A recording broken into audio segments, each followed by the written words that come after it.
Beautiful masters, far and wide,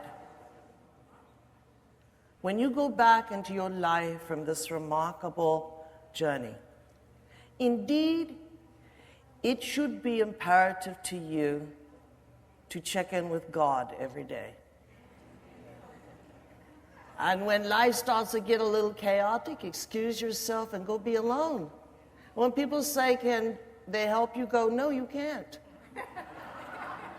Because I want to be alone. How can you help me be that, but stay away?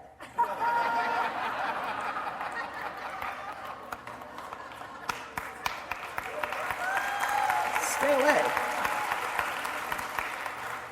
But you come back from your work.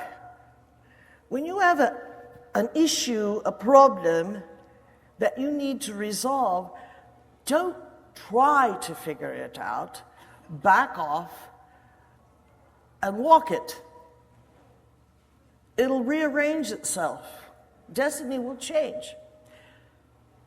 If you are taking care and healing and helping and touching and all that sort of thing, what will make a miracle day is when you see your clients, your customers, in an early morning walk, and you just see them and let God observe them. Let your observer observe them. Just go down the line.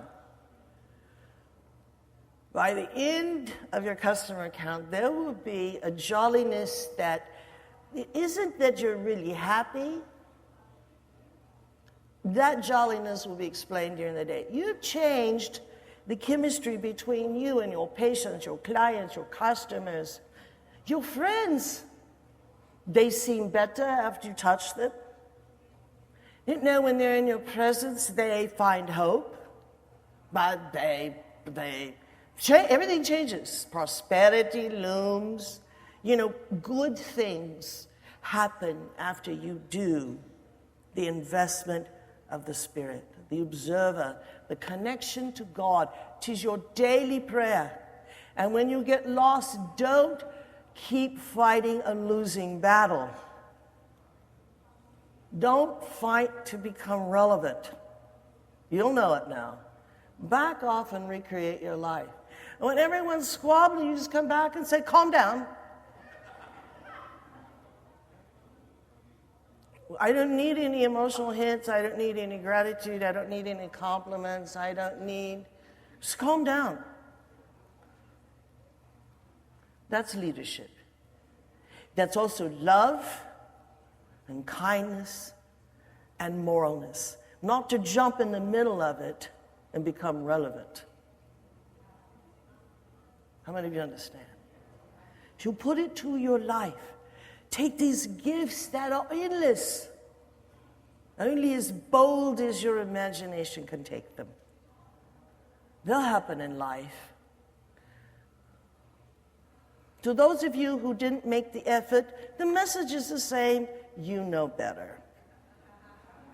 You're relevant. You know better. When you have problems, you're not manifesting anything. It's no one else. It's not anybody's fault. When you're trying to pick a fight because you're under stress and pressure and everything, and you're looking for somebody to blame because you're trying to explode, because the last thing you want to realize is that you're doing this to become relevant. Because not doing it has made you a weak man, a weak woman. This is all going to happen to you. You stop and change that. But you'll know it's happening. Because after this teaching today, you will begin, because my words manifest. What you do with them is your choice. But you're going to see through this new lens of observation aspects to your personality that are at once humiliating, sad, and embarrassing, offer relevance. You get to see that. Nobody else gets to see that. That's you. That's you. But what you will see is how much of the need to be this has caused so much suffering, so much pain, and indignity.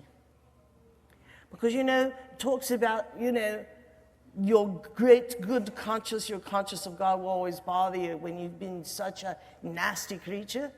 It's true. You could have resolved this, but being nasty and evil and wicked is all for relevance. The goodness in you says, come, let me redeem you. That's what God's love is, you know. You'll begin to solve a lot of problems in your family. Because you see, it's not their fault. It's not their fault. It's yours. You haven't cleaned up your mess. They're not supposed to help you. They're not supposed to be the victim of your criticism and your, all the things that, this comes something wicked this way. No, you will resolve because the love will be in you to do that. Now you begin to understand how nobody in the entire world can love you like you can.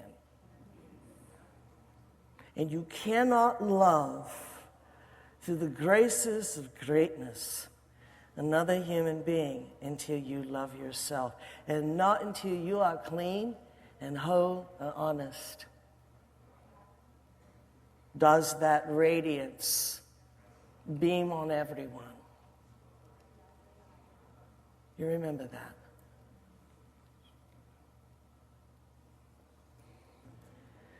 I am humbled as your teacher,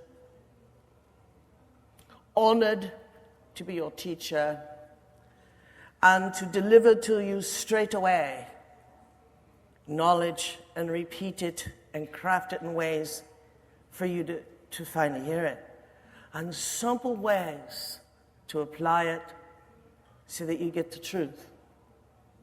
You just get the truth. It's uncluttered.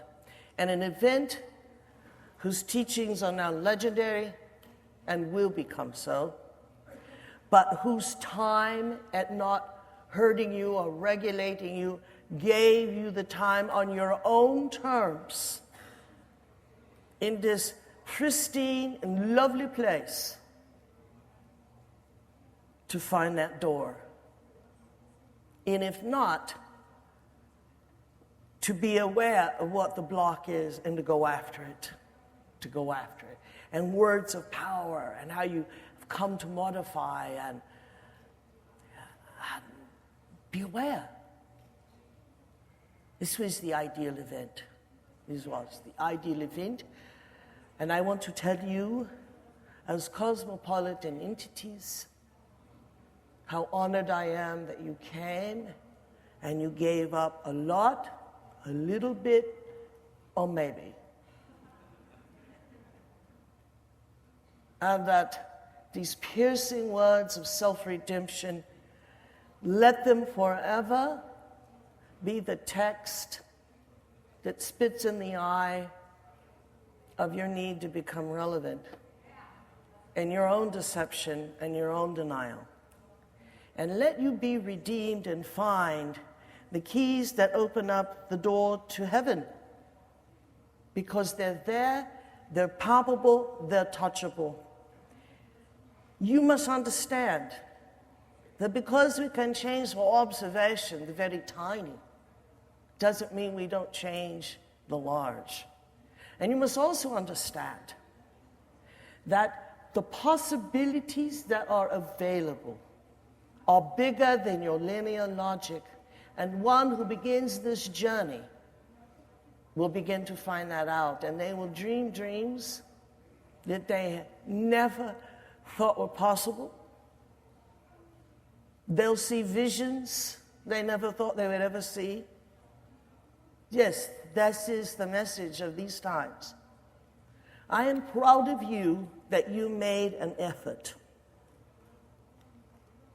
on your behalf. On your behalf.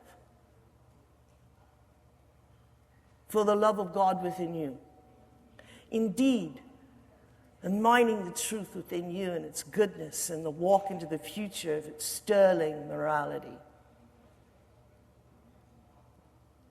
In front of you, you are heroes, my children, to your own possibility. Thank you for coming, and Godspeed to all of you.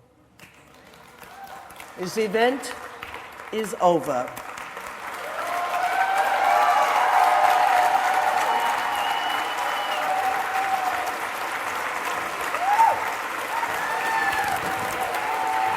Forever. Forever. Forever.